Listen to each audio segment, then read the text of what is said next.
नमस्कार साथियों, कैसे हैं आप सभी? आशा करता हूँ आप सभी बहुत अच्छे होंगे। साथियों, आज के हम लोग इस वीडियो में कक्षा 12वीं जीव विज्ञान के प्रथम अध्याय जीवों में जनन पाठ को पढ़ेंगे। पाठ को स्टार्ट करने से पहले हम आपको यह बता दें कि आज से हम लोग बायोलॉजी का यानी कि एक नया बैच है हम लोग का 10/2/2024 आज ही के दिन से इस यूट्यूब चैनल एजुकेशनल ज्ञान केंद्र पे आपको हमेशा एक वीडियो मिलेगा, जिसमें आप लोगों को बायोलॉजी का जो यहाँ पे क्लास में पढ़ाया जाएगा उसका नोट्स भी आपको लिखवाया जाएगा और आपको यह भी बताया जाएगा कि आपकी बोर्ड परीक्षा में कैसे कैसे प्रश्न आ चुके हैं या पूछने वाले हैं। मतलब इम्पोर्टेंट जो क्वेश्चन है उसको आपको गेस कराते हुए चलेंगे। ठीक है साथियों, आज हम लोग जीवों में जनन पाठ को पढ़ेंगे।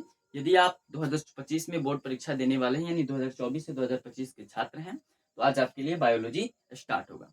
साथियों, आज हम लोग सबसे पहले यह जान लेते हैं कि आपकी बोर्ड परीक्षा में कैसे प्रश्न पूछे जा चुके हैं प्रीवियस ईयर क्वेश्चन पेपर में। तो प्रीवियस ईयर क्वेश्चन पेपर का बात किया जाए तो आप लोग को यह क्वेश्चन पूछा जा चुका है फर्स्ट चैप्टर में से जीवों में जनन में से कि जीवों में अलैंगिक जनन के बारे में संक्षिप्त टिप्पणी लिखें। यानी कि जीवों में अलैंगिक जनन की प्रक्रिया किस प्रकार होती है इस बारे में बताने के लिए आपकी बोर्ड परीक्षा में आ चुका है 2015 में। ठीक है, उसके बाद आया है कि अलैंगिक जनन मुकुलन से आप क्या समझते हैं, सुधारण लिखें। मुकुलन अलैंगिक जनन का एक प्रकार होता है जिसमें जनक के शरीर के किसी कायिक भाग से उभार आने लगता है यानी कि मुकुल निकलने लगता है, जो आगे चल करके संतति से क्या हो जाता है, मतलब अपने जनक से अलग हो जाता है और एक नया जीव बना लेता है। इन सभी के बारे में हम लोग पढ़ेंगे। फिर क्लोन या पुंजक किसे कहते हैं, तो आप लोग जानते हैं कि लैंगिक जन्म में प्रक्रिया होती है तो जिसका जनक के शरीर से जो भी कायिक संतति जो भी उत्पन्न होते हैं वह कार्कीय तथा अनुवांशिक रूप से समान होते हैं, उन्हीं को क्लोन कहा जाता है यानी पुंजक कहा जाता है। ठीक है, फिर पढ़ना है आप लोग को द्विविखंडन और बहुविखंडन जो विखंडन की प्रक्रिया होती है। ठीक है, अलैंगिक जनन तथा लैंगिक जनन में साधारण अंतर स्पष्ट करें। यह भी क्वेश्चन आपकी बोर्ड परीक्षा में पूछा जा चुका है, बहुत बार आया है, 2020 में आया है। ठीक है, उसके बाद मध्य चक्र या ऋतु चक्र, तो इस फर्स्ट चैप्टर में भी हल्का फुल्का उसके बारे में जानकारी, लेकिन थर्ड चैप्टर में इसका विस्तृत रूप से पढ़ना है। तो ये सभी क्वेश्चन है जो आपकी बोर्ड परीक्षा में प्रीवियस ईयर क्वेश्चन पेपर में पूछे जा चुके हैं। साथियों, आज के हम लोग इस वीडियो में जीवों में जनन पाठ को पढ़ने वाले हैं।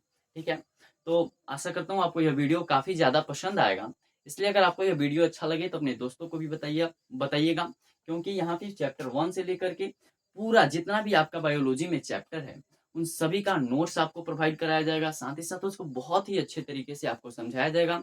जितने भी अभ्यास के क्वेश्चन हैं उनको भी आपको करवाया जाएगा। मतलब बायोलॉजी का संपूर्ण जितना भी आप लोग को अपनी बोर्ड परीक्षा के लिए पढ़ना है वह सब आपके इस प्यारे से यूट्यूब चैनल एजुकेशनल ज्ञान केंद्र पे प्रोवाइड कराया जाएगा।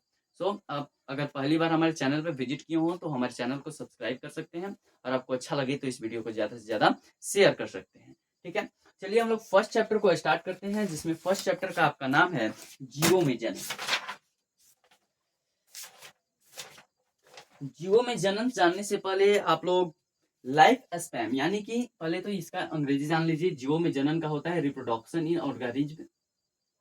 ठीक है, इसको अंग्रेजी में रिप्रोडक्शन यानी कि जनन को अंग्रेजी में रिप्रोडक्शन कहते हैं, मे को इधर इन कहेंगे, और जीवो का क्या होता है, ऑर्गेनिज्म्स, मतलब रिप्रोडक्शन इन ऑर्गेनिज्म्स। इस चैप्टर में हम लोग पढ़ेंगे। तो इस बारे में तो हम लोग जानेंगे ही कि जनन की प्रक्रिया तो दो विधि से होती है, एक अलैंगिक जनन और एक लैंगिक जनन की प्रक्रिया से। उसके पहले हम लोग जीवन अवधि के बारे में हल्का फुल्का जानकारी ग्रहण कर लेते हैं, क्योंकि जब आपका चैप्टर स्टार्ट होता है तो उसमें आप लोग को बताया जाता है कि यहाँ पे जीवन अवधि के बारे में। ठीक है, आपको जनन भाग में 4 चैप्टर को पढ़ना होता है। जीवों में जनन, पुष्पी पादपों में लैंगिक जनन, मानव जनन और जनन स्वास्थ्य। ये 4 चैप्टर को आपको जनन में पढ़ना होता है, जनन इकाई में पढ़ना होता है। जब अपना चैप्टर पढ़ेंगे तो उसमें सबसे पहले आपको जीवन अवधि ही दिखाई देगा। टॉपिक्स में ऐसा आपका किताब होगा, किताब का फर्स्ट चैप्टर यहाँ पे देख रहे होंगे कि जीवन अवधि ही आपका पहला टॉपिक है। तो हम लोग पहले टॉपिक से एक भी टॉपिक को बिना छोड़े हुए एकदम बढ़िया तरीके से आपको पढ़ाएंगे। ठीक है, तो जीवन अवधि, तो पहले आप लोग जीवन अवधि लिख करके डैश दीजिए कि आखिर यह जीवन अवधि होता क्या है। आखिर यह जीवन अवधि होता क्या है। ठीक है, जीवन अवधि के बारे में हम लोग पढ़ने वाले हैं, यानी कि लाइफ स्पैन। जीवन अवधि यानी कि लाइफ स्पैन। ठीक है, या जीवन अवधि लिख के आप लोग क्या कीजिए, डैश दीजिए। लाइफ स्पेन इसका अंग्रेजी होता है, ज्यादा बड़ा हो जाएगा, ठीक है। लिखिए, किसी भी जीव के, किसी भी जीव के जन्म से लेकर के, जन्म से लेकर के उसके प्राकृतिक प्राकृतिक मृत्यु तक के समय को, समय को उस व्यक्ति का जीवन अवधि कहते हैं, या ऐसे भी लिख सकते हैं उसे जीवन अवधि कहते हैं।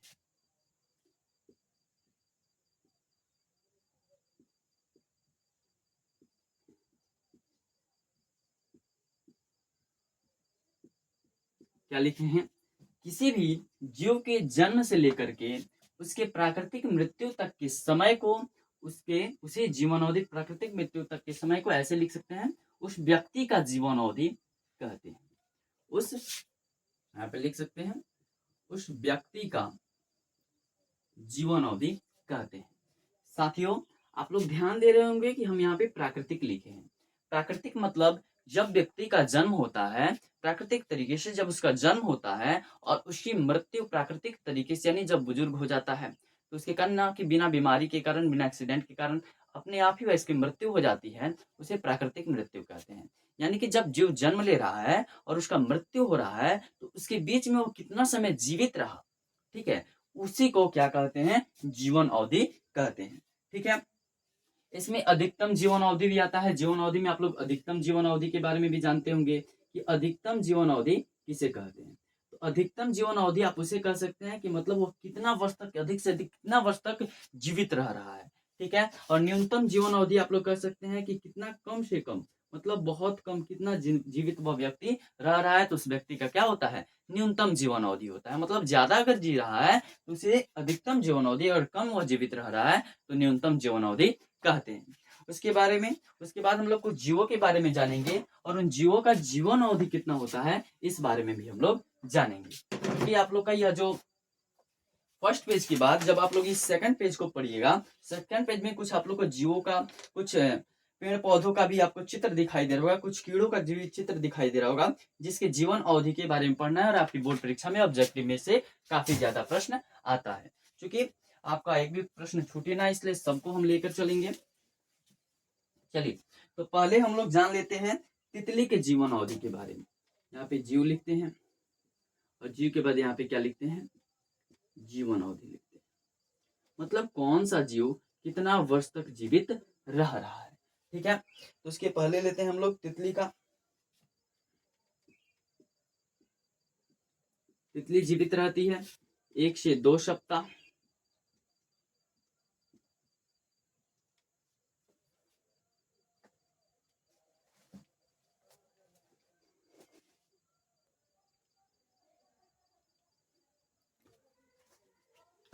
तितली, तितली जो होती है वह 1 से 2 सप्ताह जीवित रहती है। उसके बाद जो होता है कौवा, कौवा कितना जीवित रहता है, या 15 वर्ष जीवित रहते हैं।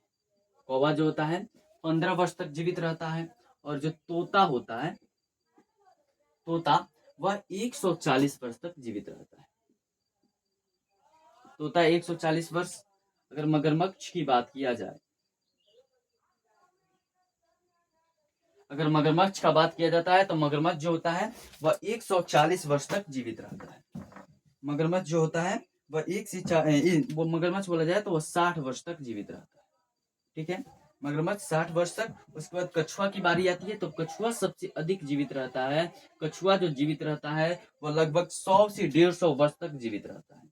कछुआ 100 से 150 वर्ष तक क्या रहता है, जीवित रहता है। फिर बात किया जाए अगर धान की, अगर धान के फसल की, इसको पहले इरेज कर देते हैं, उसके बाद आपको बताते हैं। इसको आप लोग लिख लीजिएगा अपनी कॉपी में। अगर बात किया जाए धान, धान का फसल आप लोग रोपे होंगे, तो जो धान रहता है वो धान का जीवन अवधि लगभग 3 से 4 माह में खत्म हो जाती है। ठीक है। उसके बाद अगर बात किया जाए बरगद के पेड़ की, तो बरगद का जो पेड़ होता है वो लगभग 200 से 1000 वर्ष तक जीवित रहता है। ठीक है।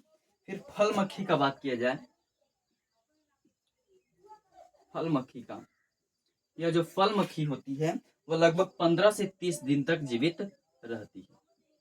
ठीक है। लगभग कितना? 15 से 30 दिन जीवित रहती है। घोड़ा का बात किया जाए, घोड़ा का बात किया जाए तो घोड़ा 60 वर्ष तक, घोड़ा कितना वर्ष तक? 60 वर्ष तक जीवित रहता है। घोड़ा 60 वर्ष तक जीवित रहता है। हाथी का बात किया जाए तो हाथी, हाथी जो होती है वो लगभग 60 से 65 वर्ष तक ये भी जीवित रहती है। 60 से 65 वर्ष तक जीवित रहती है। और बात किया जाए कुत्ता का, तो जो कुत्ता का जीवन अवधि होता है वो लगभग 20 से 30 वर्ष होता है। मतलब ये इन लोग का जीवन अवधि है, 20 से 30 वर्ष की जीवन अवधि होती है।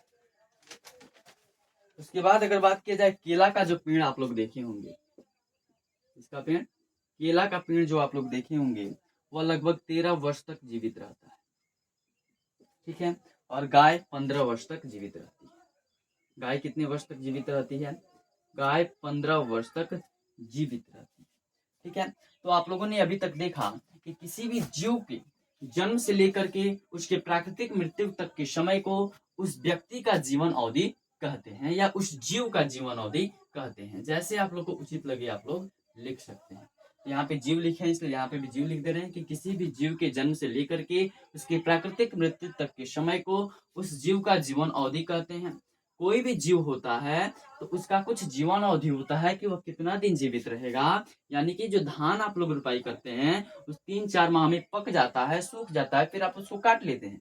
बरगद का जो पेड़ होता है वो लगभग 200 से 1000 वर्षों तक उसकी जीवन अवधि होती है। ठीक है। फल मक्खी जो होती है वो 15 से 30 दिन तक जीवित रहती है। घोड़ा लगभग 60 वर्ष तक जीवित रहता है और हाथी लगभग 60 से 65 वर्ष तक जीवित रहती है। बात किया जाए कुत्ता सबका, तो कुत्ता जो होता है जानवर वो 20 से 30 वर्ष तक जीवित रहता है। केला का जो पेड़ का बात किया जाए 13 वर्ष तक जीवित रहता है। और जो गाय होती है वह 15 वर्ष तक जीवित रहती है। तो इस प्रकार जीवन अवधि की प्रक्रिया चलती रहती है। ठीक है। अगर बात किया जाए किसी भी जीव की जीवन अवधि का, तो कोई भी जो जीव का जो जीवन अवधि होता है उसके शरीर के आकार पर निर्भर नहीं करता। कि मान लीजिए ये धान का तो फसल छोटा सा है और बरगद का पेड़ तो बड़ा सा है, इसलिए धान जो है 3-4 महीना में ये मर जा रहा है, और बरगद का जो पेड़ है वो 200 से 1000 वर्ष तक जीवित रह रहा है। इसका कोई फर्क नहीं है। मतलब इसमें कोई भी अंतर नहीं होता है। हर जो जीव होता है उसके शरीर के आकार के अनुसार इसको नहीं बांटा गया है, जीवन अवधि को नहीं बांटा गया है। जैसे कि आप लोग कौवा और तोता का भी एग्जाम्पल ले सकते हैं। कौवा और तोता जो पहले लिखवाए थे, तो कौवा का जो शरीर होता है तोता के मुकाबले ही होता है। मतलब जितना बड़ा कौवा होता है उतना ही बड़ा क्या होता है? तोता होता है। ठीक है। लेकिन जो आपको बताए थे कि कौवा जो होता है वो कौवा केवल 15 वर्ष तक ही जीवित रह सकता है, लेकिन जो तोता होता है वह 140 वर्ष तक जीवित रहता है। आखिर ऐसा क्यों? कौवा भी देखने में छोटा, तोता भी देखने में छोटा। ठीक है। दोनों का शरीर लगभग एक समान, तोता तो कौवा के मुकाबले में हल्का छोटा ही होता है। ठीक है। फिर भी जो कौवा होता है वो 15 वर्ष से क्यों जी रहा है? इसका भी तो शरीर बड़ा है, तो इसको मतलब इसका भी शरीर तोता के मुकाबले में ठीक ही ठाक है। मतलब दोनों तो लगभग समान ही है। तो तोता 140 वर्ष जी रहा है और कौवा 15 वर्ष जी रहा है। ऐसा क्यों? तो ऐसा नहीं होता है कि मतलब दोनों का शरीर तो समान है, आकार समान है, लेकिन उसका जीवन अवधि उनके शरीर के आकार पर निर्भर नहीं करती है। अगर आप लोग चाहें तो ऐसे लिख सकते हैं कि नोट्स में देके लिख सकते हैं, किसी भी जीव की जो जीवन अवधि होती है उसके शरीर के आकार पर निर्भर नहीं करती। जैसे कौवा और तोता, कौवा और तोता का जो शरीर का आकार होता है लगभग एक समान होता है, लेकिन कौवा जो होता है वो लगभग 15 वर्ष तक जीवित रहता है और तोता लगभग 140 वर्ष तक जीवित रहता है। ठीक है। इस प्रकार आप लोग लिख सकते हैं। अब आइए हम लोग कुछ जीवन चक्र की अवस्थाओं के बारे में जानते हैं कि आखिर यह जीवन चक्र की अवस्थाएं होती क्या हैं। आशा करता हूं आप लोग जीवन अवधि को अच्छी तरीके से समझ पाए होंगे। ठीक है।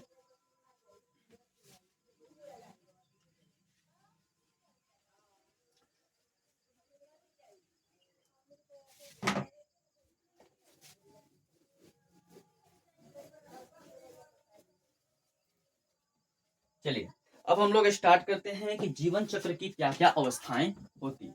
हेडिंग डालिएगा।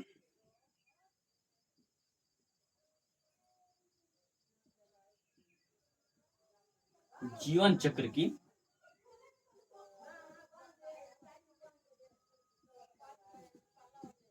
अवस्थाएं। ठीक है, तो जीवन चक्र की 3 अवस्थाएं होती हैं। पहला को बोला जाता है किशोरावस्था, किशोरा अवस्था, इसको कायिक अवस्था भी बोला जा सकता है, किशोरावस्था या कायिक अवस्था। ठीक है, दूसरा आता है जनन अवस्था, जब व्यक्ति प्रौढ़ हो जाता है, जनन अवस्था। ठीक है, और तीसरा आता है कि जीर्णता या वृद्धावस्था, जीर्णतावस्था या इसको देख के लिख सकते हैं वृद्धावस्था।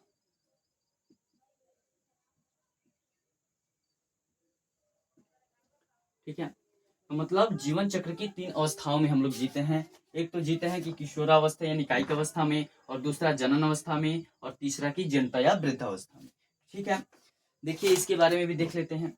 जब जीव का जन्म होता है, किसी भी जीव का क्या होता है, जन्म होता है, और जब तक वह व्यक्ति जन्म से लेकर के युवा तक हो जाता है, जन्म से लेकर के जब तक वह युवा नहीं हो जाता तो वह उसका क्या होता है, किशोरावस्था होता है। इसमें लगभग 1 से 16 वर्ष 18 वर्ष तक के छात्रों को मतलब बच्चों को रखा जाता है। मतलब जब तक वह युवा नहीं हो जाते तब तक क्या होता है, किशोरावस्था होता है। उसके बाद जनन अवस्था, जनन अवस्था में उस व्यक्ति की शादी कर दी जाती है जब वह व्यक्ति प्रौढ़ यानी युवा हो जाता है। यानी कि जब जनन अवस्था उस अवस्था को कहते हैं जब व्यक्ति जनन करने में सक्षम हो जाता है, उसे क्या कहते हैं, जनन अवस्था कहते हैं। ठीक है, जीर्णता या वृद्धावस्था कब कहते हैं, तो जब व्यक्ति जन्म से लेकर के युवा हो गया, ठीक है, उसका जनन करने लगा, उसके बाल बच्चे हो गए, तो फिर व्यक्ति का प्रौढ़ मतलब प्रौढ़ जाति या बोले तो उसकी वृद्धावस्था आ जाती है, उसकी बुढ़ापा आ जाती है, उसी क्या बोलते हैं, जीर्णता या वृद्धावस्था बोलते हैं। और उसके बाद क्या होती है, जीर्णता या वृद्धावस्था, जब व्यक्ति वृद्ध हो जाता है और वह बीमार होने लगता है, तो जिसके बाद वृद्धावस्था के अंत में व्यक्ति की क्या हो जाती है, मृत्यु हो जाती है।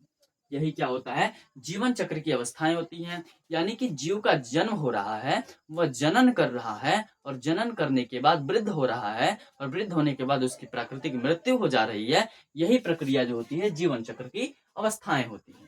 ठीक है, आशा करता हूँ आप लोग को यह टॉपिक भी काफी ज्यादा पसंद आया होगा, समझ में आया होगा।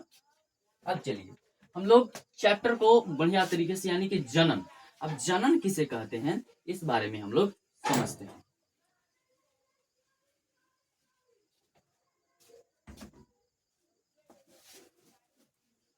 चलिए देखते हैं, हेडिंग लगाइएगा, जनन लिख करके डैश दीजिए। जनन को अंग्रेजी में क्या बोलते हैं, रिप्रोडक्शन। ठीक है, देखिए देखिए जनन की वह प्रक्रिया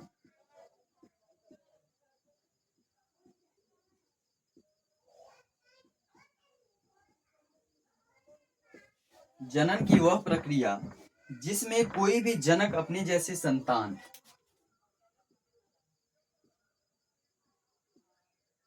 जिसमें कोई भी जनक अपने जैसे संतान या संतति, अपने जैसे संतान या संतति उत्पन्न करता है। ठीक है, संतान या संतति उत्पन्न करता है, उत्पन्न करता है, उसे क्या कहते हैं, उसे जनन कहते हैं। ठीक है, मतलब जनन की वह प्रक्रिया जिसमें कोई भी जनक अपने जैसे संतान या संतति उत्पन्न करता है, उसे क्या कहते हैं, जनन कहते हैं। ठीक है, जीवों में जो होती है वह जन्म 2 प्रकार का होता है। जनन कितने प्रकार का होता है, जनन के प्रकार की बात किया जाए तो जनन के प्रकार में दो प्रकार के जनन होते हैं। पहला होता है अलैंगिक जनन, अलैंगिक जनन, ठीक है, अलैंगिक जनन। और दूसरा होता है लैंगिक जनन, लैंगिक जनन। अलैंगिक जनन को असेक्सुअल रिप्रोडक्शन कहते हैं,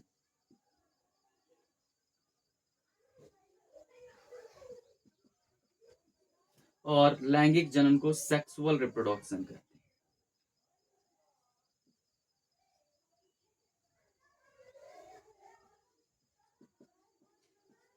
क्या बोले कि जनन की वह प्रक्रिया जिसमें कोई भी जनक अपने जैसे संतान या संतति उत्पन्न करता है उसे जनन कहते हैं। अब यह जो जनन होता है वह दो प्रकार का होता है, एक तो अलैंगिक जनन और दूसरा लैंगिक जनन। ठीक है, आप लोग समझ पा रहे होंगे कि जनन किसे कहते हैं। जब कोई भी व्यक्ति आपस में लैंगिक संपर्क, यानी कि यह दो प्रकार का होता है, अलैंगिक जनन और लैंगिक जनन। जब लैंगिक संपर्क बनते हैं तो आने वाली संतति की उत्पत्ति होती है, उसे क्या कहा जाता है, जनन कहा जाता है। बात किया जाए अगर अलैंगिक जनन की, तो अलैंगिक जनन में एकल जनक की आवश्यकता होती है। अलैंगिक जनन में कितने जनक की, एकल मतलब एक जनक की आवश्यकता होती है। और एकल जनक के शरीर के किसी कायिक भाग से, कायिक भाग से संतति का निर्माण होता है। एकल जनक के किसी कायिक भाग से किसका निर्माण होता है, संतति के निर्माण होता है। मतलब जनन की वह प्रक्रिया जिसमें एक जनक की आवश्यकता होती है उसे ही क्या कहा जाता है, अलैंगिक जनन कहते हैं। और लैंगिक जनन किसे कहते हैं, इसमें जनन की वह प्रक्रिया जिसमें दो विपरीत लिंग वाले जनक की आवश्यकता होती है, दो विपरीत लिंग वाले जनक की आवश्यकता होती है, जिसके कारण यह संतति उत्पन्न करते हैं। इसे ही क्या कहा जाता है, लैंगिक जनन कहता है। मतलब कॉमन सी बात है कि इसमें एक जनक की आवश्यकता होगी, इसमें दो जनक की आवश्यकता होगी। इसमें जनक के शरीर के कोई कायिक भाग होगा। जनक के शरीर मतलब कायिक भाग का मतलब होता है कि जहां से वह अलैंगिक जनन कर सके। ठीक है, तो ठीक है, तो जनन की वह मतलब इसमें एकल जनक की आवश्यकता है, इसमें दो जनक की आवश्यकता होगी। इसमें जनक के शरीर से कायिक भाग मतलब जनक के शरीर से संतति का निर्माण होगा, इसमें जनक के शरीर से संतति का निर्माण होगा, लेकिन प्रसव के माध्यम से एक नया संतान बनेगा जो कि अपने माता पिता से बिल्कुल अलग दिखाई देगा, मतलब हल्का अलग दिखाई देगा। लेकिन जो अलैंगिक जनन से बने जो संतति होते हैं वो बिल्कुल अपने माता पिता के, मतलब माता पिता बोले या तो अपने जनक के समान होते हैं। ठीक है, चलिए अब हम लोग अलैंगिक जनन के बारे में समझते हैं कि अलैंगिक जनन आखिर कहते किसे।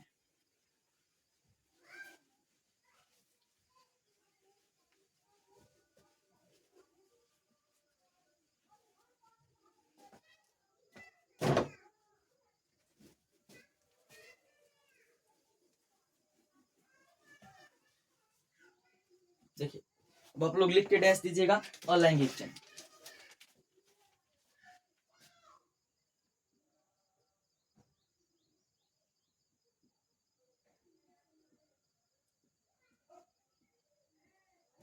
यानी कि असेक्सुअल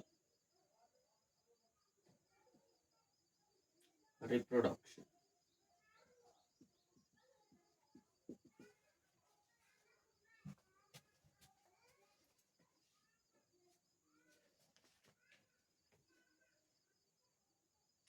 ठीक है, देखिए लिखिए, जनन की वह प्रक्रिया, जनन की वह प्रक्रिया जिसमें एकल जनक के शरीर के, जिसमें एकल जनक के शरीर के किसी कायिक भाग से, किसी एकल जनक के शरीर के किसी कायिक भाग से, कायिक भाग से संतति का निर्माण होता है, संतति का निर्माण या संतति का जन्म होता है, संतति का निर्माण होता है, उसे अलैंगिक जनन कहते हैं। अलैंगिक जनन कहते हैं। यह जो अलैंगिक जनन होता है इसमें इसको अयुग्मक जनन भी कहा जाता है। अगर बोला जाए तो इसको क्या कहा जाता है? अयुग्मक जनन भी कहा जाता है। इसको अयुग्मक जनन भी कहा जाता है क्योंकि इसमें युग्मकों का संलयन नहीं होता। इसको आप लोग लिख सकते हैं, क्योंकि इसमें क्या नहीं होता? युग्मकों का जो होता है संलयन नहीं होता है। युग्मकों का संलयन नहीं होता है, इसलिए अलैंगिक जनन को क्या कहा जाता है? अयुग्मक जनन भी कहा जाता है। और इसमें यह भी लिख सकते हैं कि जनन की इस विधि में, पैराग्राफ चेंज करके, जनन की इस विधि में, जनन के इस विधि में अकारिकीय तथा अनुवांशिकी रूप से, अकारिकीय तथा अनुवांशिक रूप से संतति समान पाए जाते हैं, समान पाए जाते हैं, उसे समान पाए जाते, जनन की इस विधि में अकारकीय तथा अनुवांशिकी रूप से संतति जो होते हैं समान पाए जाते हैं, जिसे क्लोन कहते हैं। अभी आप लोग का प्रीवियस ईयर क्वेश्चन पेपर में था क्लोन या पुंजक किसे कहते हैं, ठीक है, जिसे क्लोन कहते हैं। इसको ही क्या कहा जाता है हिंदी में? पुंजक कहा जाता है। यह अंग्रेजी शब्द है जिसका ऐसे बोलते हैं क्लोन, ठीक है, यहाँ पे पुंजक भी लिख लीजिएगा, ठीक है। मतलब जनन की जो यह अलैंगिक जनन की प्रक्रिया होती है इसमें अकारकीय तथा अनुवांशिक रूप से जो संतति होते हैं समान पाए जाते हैं, जिसे क्या कहा जाता है? क्लोन कहा जाता है, ठीक है। अभी हम लोग इसमें अलैंगिक जनन की प्रक्रिया में पढ़ेंगे और बहुत कुछ, जिसमें हम लोग अमीबा के बारे में जानेंगे कि अमीबा होता है या आगे चल करके ऐसे ऐसे होकर के या दो खंडों में बंटने लगता है। इसके बारे में थोड़ा बढ़िया तरीके से हम लोग पढ़ेंगे। और अब इसके अगले वीडियो में अभी तक यहीं पर रन देते हैं कि अलैंगिक जनन की इस प्रक्रिया में, जैसे कि इसको पहले समझ लेते हैं कि अलैंगिक जनन की कहते किसे हैं। तो जनन की वह प्रक्रिया जिसमें एकल जनक की आवश्यकता होती है, यानी कि एकल जनक के शरीर के किसी कायिक भाग से संतति का निर्माण होता है, उसे क्या कहा जाता है? अलैंगिक जनन कहा जाता है। मतलब जीव एगो है, या आगे चल करके टूट जाएगा, मतलब यही शरीर है लेकिन आगे चल करके ऐसे हो जाएगा, ठीक है, और इससे एक नया संतति का निर्माण होने लगेगा। चलिए उसके बारे में बढ़िया से पढ़ लेते हैं। जैसे कि यह है, तो यह आगे चल करके दो खंडों में ऐसे बढ़ जाएगा। यह प्रक्रिया किस प्रकार होगी? तो इस प्रक्रिया के अनुसार ऐसे ऐसे पहले होगा, या अमीबा ही मान लीजिए। पहले इसके बारे में तो विस्तृत तरीके से अगले वीडियो में हम लोग चर्चा करेंगे। और धीरे धीरे यह चल करके यह दो खंडों में टूट जाएगा, या अलग शरीर या अलग संतति, ठीक है। मतलब यह जनक है, जनक ही आगे चल करके संतति का निर्माण कर लेता है। इसे क्या कहा जाता है? अलैंगिक जनन कहा जाता है, ठीक है। और जनन की इस प्रक्रिया, इसको आप लोग क्या बोले, पुंजक लिख करके यानी कि क्लोन लिख करके भी, डैश देख के भी लिख सकते हैं, या तो पैराग्राफ चेंज करके लिख सकते हैं कि जनन की इस विधि में अकारकीय तथा अनुवांशिकी रूप से संतति समान पाए जाते हैं, जिसे क्लोन यानी कि पुंजक कहा जाता है। मतलब आकार इसका भी वैसा ही रहेगा जैसे पहला था संत जिसके जनक का, और जो इसका अनुवांशिक रूप होगा, मतलब ये ऐसे गोल दिखाई दे रहा है तो आगे चलकर भी यह भी गोल दिखाई देगा, इसलिए इसको क्या कहा जाता है? क्लोन कहा जाता है, ठीक है। अभी आशा करता हूँ आपको यह वीडियो अच्छा लगा होगा। इसके अगले वीडियो में अलैंगिक जनन के प्रकार, यानी कि मुकुलन किस प्रकार होता है, ठीक है, बीजाणु जनन विखंडन किस प्रकार से होता है, इस बारे में भी हम लोग समझेंगे, ठीक है। आशा करता हूँ आपको यह वीडियो ज्यादा से ज्यादा पसंद आया होगा। अगर आपको यह वीडियो अच्छा लगा हो तो आप इस वीडियो को ज्यादा से ज्यादा शेयर कीजिए, ठीक है। आपको अगर और अच्छा वीडियो लगा हो तो इस वीडियो को लाइक कीजिए, और हमारे चैनल पर पहली बार विजिट किए हो तो हमारे चैनल को सब्सक्राइब कीजिए, और लोगों को, अपने दोस्तों के साथ बताइए कि एजुकेशनल ज्ञान केंद्र पे एक नया बैच आया है, ठीक है। नया बैच में आप लोग को क्या पढ़ाया जाएगा? तो प्रीवियस ईयर जितने भी क्वेश्चन पेपर हैं उनको तो सॉल्व कराएंगे। आपको तो पहले वीडियो को स्टार्ट होने से पहले ही बता दिए कि आपके फर्स्ट चैप्टर से सब्जेक्टिव में इस प्रकार से लघु में क्वेश्चन पूछे गए हैं। अब कल हम यह बताएंगे कि दीर्घ उत्तरीय प्रश्न में आपके फर्स्ट चैप्टर से कौन सा मतलब क्वेश्चन पूछा गया है, ठीक है। ठीक, इसलिए अपने दोस्तों के साथ शेयर कीजिए, चूंकि आप लोग बोर्ड परीक्षा में अच्छा से अच्छा नंबर अगर बायोलॉजी में जाना चाहते हैं, आपका तो 70 नंबर का एग्जाम होता है, ठीक है। 70 नंबर का बोर्ड में, 30 नंबर का प्रैक्टिकल। अब तो आप यह भी जान गए हैं कि 30 नंबर का प्रैक्टिकल देने के लिए बढ़िया से एग्जाम हो रहा है, ठीक है। उसके बारे में भी हम लोग चर्चा करेंगे। तो आप लोग इसलिए अपने दोस्तों के साथ हमारे इस चैनल को शेयर कीजिए और आप पहली बार विजिट किए हों तो हमारे चैनल को सब्सक्राइब कीजिए। धन्यवाद, मिलते हैं अगले वीडियो में।